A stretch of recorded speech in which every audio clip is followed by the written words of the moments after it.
November রাত থেকেই চলছে দিনাজপুর জেলায় আনন্দ মিছিল, মোটরসাইকেল শোভাযাত্রা সহ নানান কর্মসূচি। ওই দিন সারা দেশে 237টি আসনে দলীয় প্রার্থী ঘোষণা করে বাংলাদেশ জাতীয়তাবাদী দল বিএনপি।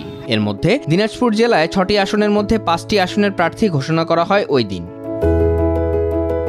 প্রথমবারের মতো এই জেলার সদর উপজেলা নিয়ে গঠিত দিনাজপুর 3 আসনে প্রার্থী হিসেবে ঘোষণা হয়েছে সাবেক প্রধানমন্ত্রী ও দলের চেয়ারপারসন খালেদা জিয়ার নাম। খালেদা জিয়ার শৈশব কেটেছে দিনাজপুরে। তার বড় বোন খুরশিদ জাহান হক এই আসনের 2বারের নির্বাচিত সংসদ সদস্য এবং মহিলা ও শিশু বিষয়ক মন্ত্রী ছিলেন। তার মা বেগম তৈয়বা মজুমদার শেষ বয়স পর্যন্ত এখানেই কাটিয়েছেন। ফলে এই আসনটিকে বিএনপির ঘাঁটি হিসেবেই বিবেচনা করা হয়। আমাদের দিনাজপুর সদর 3 আসনকে উনি শিক্ষা, চিকিৎসা ক্ষেত্রে এবং বিভিন্ন ক্ষেত্রে একটা শিল্প নগরীতে উনি পরিণত করবে বলে আমরা সকলে আশা করি। ইনশাআল্লাহ আমরা অন্য কোনো প্রার্থী হলে যে উন্নয়নটা করতে হয়তো একটু সময়ের ব্যাপার বলে আমরা মনে করতাম, কিন্তু দেশনেত্রী বেগম খালেদা জিয়া আমাদের এই সদর 3 আসনে মনোনীত হওয়ায় সেই কাজটি খুব সহজে হবে বলে আমরা মনে করি। এইখানে অনেক প্রার্থী ছিল, অনেকে নমিনেশন আশা করেছিল। সবারই দাবি ছিল যে যদি ম্যাডাম পায়, ম্যাডামের উপরে তো কেউ নেই। ম্যাডাম পাওয়ার পরে আমরা সবাই এখন একসাথে কাজ করব ম্যাডামের জন্য। দিনাজপুরে যেহেতু ওনার বাসা, এইখানে আমরা ওনাকে পেয়েছি, এর চেয়ে সর্বোচ্চ ভোটে আমরা তাকে জয়যুক্ত করব।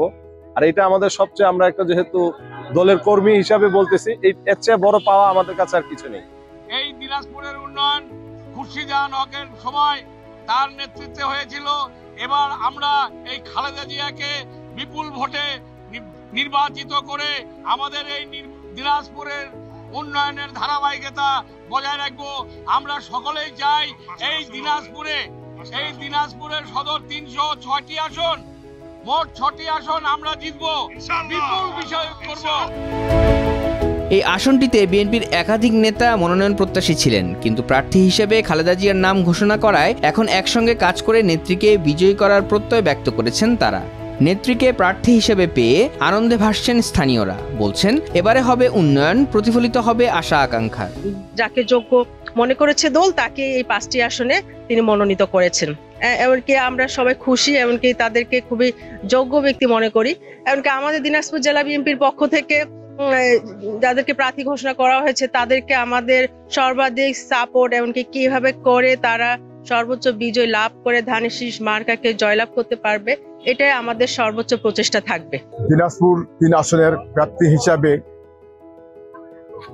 আমাদের দিনাজপুরের কৃতি সন্তান, দিনাজপুরের কন্যা, সাবেক 3বারের প্রধানমন্ত্রী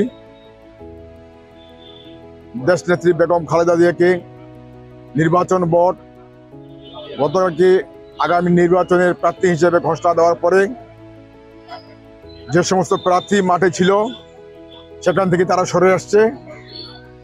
সব প্রার্থী মিলে এবং আমরা সবাই একযোগে হয়ে আমাদের নেত্রীর জন্য কাজ করার জন্য আমরা একমত হয়েছি। আমরা আগে যখন আমাদের প্রার্থীগুলো ছড়াই ছিটাই ছিল, যেমন ধরেন এখানে 10টা প্রার্থী ছিল, তো অনেকের ধারণা ছিল যে আমরা এখন কাজ করব না, একটি দল হয়তো একক প্রার্থী দিয়ে ইতিমধ্যে তার পিছনে সমস্ত দলগুলি কাজ করছে। কিন্তু পাশাপাশি আমাদের দলের কিছু কিছু ধারণা এরকম ছিল যে আমরা এই মুহূর্তে কাজ করব না, যখন একক প্রার্থী ঘোষণা হবে তখন আমরা কাজ করব।